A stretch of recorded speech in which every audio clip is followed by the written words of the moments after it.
So దేశ ప్రజలంతా ఆసక్తిగా ఎదురు చూస్తున్న పూరి జగన్నాథుడి రత్న భాండార్ తెరవడానికి సర్వం సిద్ధమైంది. మరి కాసేపట్లోనే రత్న భాండార్ తలుపులు తెరుచుకోనున్నాయి.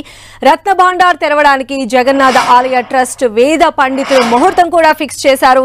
మధ్యాహ్నం 1:28 ఓపెన్ చేయాలని నిర్ణయించారు. ఇందుకోసం ప్రభుత్వం అధికారులు సర్వం సిద్ధం చేశారు. రత్న భాండార్ను ఓపెన్ చేయాలంటే ముందు లోక్నాథ్ దేవ్ నాగదేవత అనుమతి కోసం పూజలు నిర్వహించాల్సి ఉంది. దీంతోనే సోమనాథ కమిటీ సభ్యులు ఇప్పటికే ఆలయంలో పూజలు ప్రారంభించారు. ప్రత్యేక పూలమాలతో పూజలను శాస్త్రోక్తంగా నిర్వహిస్తూ ఉన్నారు.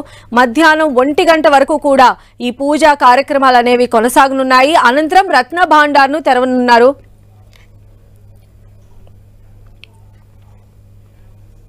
సో మరోవైపు పూరి ఆలయానికి ఎన్డీఆర్ఎఫ్ టీం కూడా చేరుకుంది. భాండాగారం ఆలయ గది తలుపులు తెరుచుకోకపోతే కనుక ప్రెషర్ మిషన్ తో బద్దలు చేయబోతున్నారు.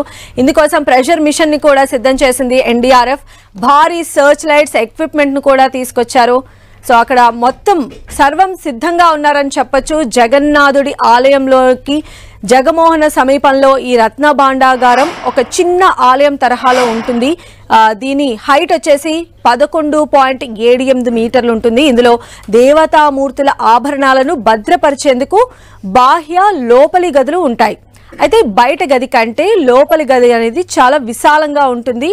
స్వామివారి నిత్య పూజల్లో ఉపయోగించే ఆభరణాలు బయట గదిలో ఉంటాయి.